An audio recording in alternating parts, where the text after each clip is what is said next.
नमस्कार, आदाब, मैं खुशबू अख्तर, आप देख रहे हैं पल पल न्यूज। आज की तारीख में यमन वो मुल्क है जिसे घेर कर रखा गया है, जमीन से, समंदर से, आसमान से, लेकिन इसके बावजूद हुती मुजाहिदीन आज दुनिया की दो सबसे बड़ी ताकतों अमेरिका और इजराइल को सीधे तौर पर चुनौती दे रहे हैं।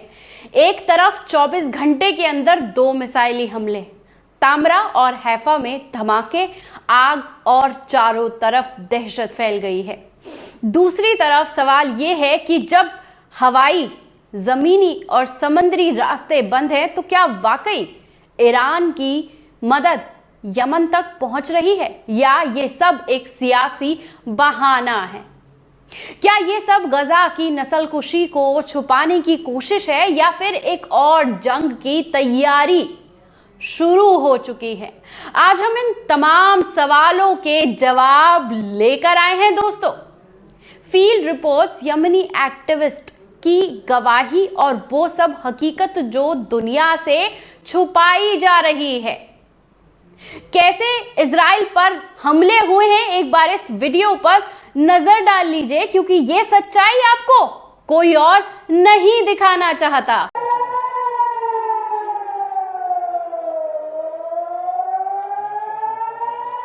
तो आपने देखा ये वीडियो, एक और बड़ा हमला, और इस बार निशाना है इजराइल का तामरा इलाका।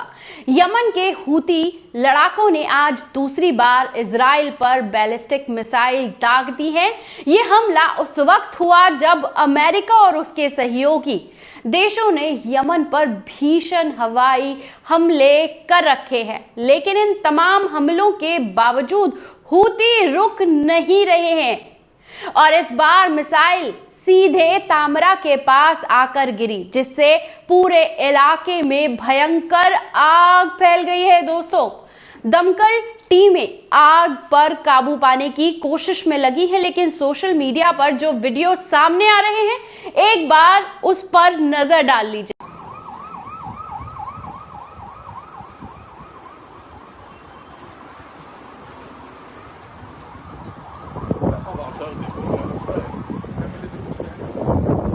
आग में रिहायशी इलाकों को अपनी चपेट में ले लिया है। अब सवाल यह है कि क्या अमेरिका की अगुवाई वाली कोएलिशन इन हूती हमलों को वाकई रोकने में नाकाम साबित हो रही है? यह अपने आप में खुद सवाल खड़ा हो जाता है। अब बात करते हैं दूसरी खबर की।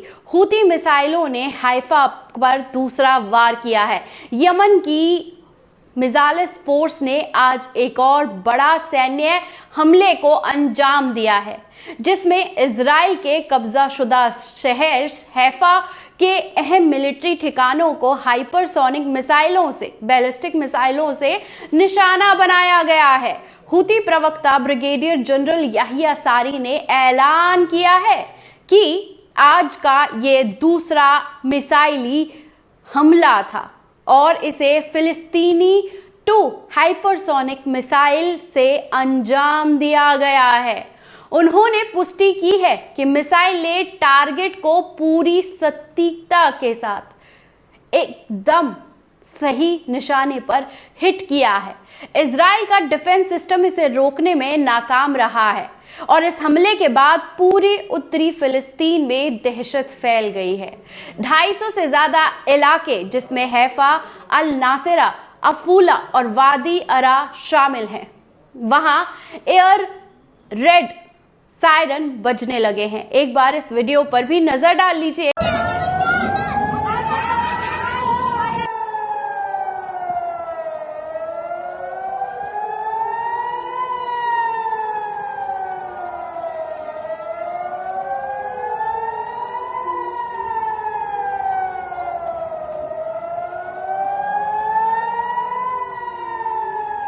और लाखों बस्तियों में लोग शेल्टर्स की तरफ दौड़ रहे हैं। इसके पहले दिन में यमनी आर्मी ने रमत डिवाइड एयर बेस को निशाना बनाया था, जो कि कब्जाशुदा हैफा शहर के माफिर में स्थित है। याहिया सारी ने साफ कहा है कि ये हमले सिर्फ एक सैन्य जवाब नहीं है, बल्कि फिलिस्तीनी आवाम और उनके रेजिस्टेंस के साथ हमारी वफादारी का ऐलान है दोस्तों। यमनी फोर्सेस ने पूरी अरब और इस्लामिक दुनिया से अपील भी की है कि वक्त आ गया है इंसानी, दीनी और अखलाकी जिम्मेदारियों को निभाने का।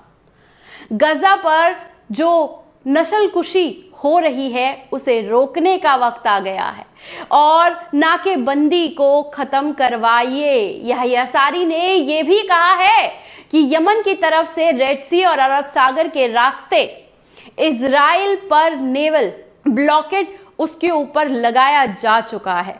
अमेरिकी जैसी ताकतवर मुल्क भी इसे तोड़ने में पूरी तरह से नाकाम हो चुके हैं दोस्तों। उन्होंने ऐलान कर दिया है कि हम तब तक अपने ऑपरेशंस जारी रखेंगे जब तक गजा की जंग बंद नहीं हो जाती। नाकेबंदी पूरी तरीके से तब तक नहीं हटाई जाएगी। बढ़ते हैं तीसरी खबर की तरफ। 24 घंटे में दूसरी बार यमन ने इजराइल के रॉकेट पर हमला किया है। मिडल ईस्ट में एक बार फिर जंग के दहाने पर आकर खड़ी है। इजराइल पर यमन से एक के बाद एक मिसाइली हमले इस बात का सबूत है कि 24 घंटे के अंदर दूसरी बार यमन से दागी गई नई बैलिस्टिक मिसाइल्स ने इजराइल के तामरा इलाके को पूरी तरीके से दहला दिया है।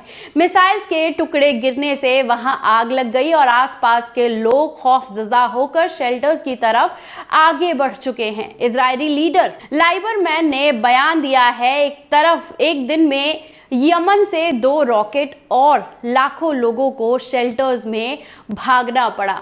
वहीं आईडीएफ की आर्मी रेडियो के जरिए बताती है कि गजा में जंग शुरू होने के बाद से अब तक यमन से 25 बैलिस्टिक मिसाइलें इजराइल पर दागी जा चुकी हैं। यानी ये साफ है दोस्तों कि अब यह कोई इत्तेफाक नहीं है, ये यमन की तरफ से एक मुहिम है, पूरा एक कैंपेन है जो गजा की हिफाजत और फिलिस्तीनी आवाम की हिमायती में जारी रखा जा रहा है। अब सवाल ये है कि क्या इजराइल के और इसके सहयोगियों पर जो हमले की सियासी वजह समझा पा रहे हैं या सिर्फ ताकत का जवाब ताकत से देने के लिए पूरी तरीके से लगे हुए हैं। अब सवाल अपने आप में आकर खड़ा हो चुका है। बढ़ते हैं चौथी खबर की तरफ। हकीकत जानिए, हूतियों ने ईरान से नहीं मिल रही है कोई मदद। इस रिपोर्ट में एक अहम यमनी मीडिया एक्टिविस्ट अहमद हसन की गवाही हम आपके सामने रखने जा रहे हैं, जो ये साबित करती है कि हूतियों तक ईरान की कोई भी फौजी या मानवीय मदद पहुंचना नामुमकिन कर दिया गया है और उन तक कोई मदद नहीं पहुंच रही है। अब आप एक बार इस नक्शे पर नजर डालिए। हूतियों के कब्जे वाला इलाका। अहमद हसन कहते हैं कि यमन के नक्शे को गौर से देखिए। गुलाबी रंगों वाले वो हिस्से हैं जहां हूती मवालियों के कंट्रोल में हैं, लेकिन इस हिस्सों की चारों तरफ से जमीनी की नाकाबंदी से उसे पूरी तरीके से घेर दिया गया है। यानी जमीन के रास्ते से कोई मदद पहुंचना मुमकिन ही नहीं है। सना एयरपोर्ट जो हूतियों के कंट्रोल में है, लेकिन वहां से उड़ान सिर्फ एक यमनी एयरलाइन को ही इजाजत के तौर पर दी गई है। यानी और जो सिर्फ और वो भी उड़ने की जो इजाजत है वो जॉर्डन तक है।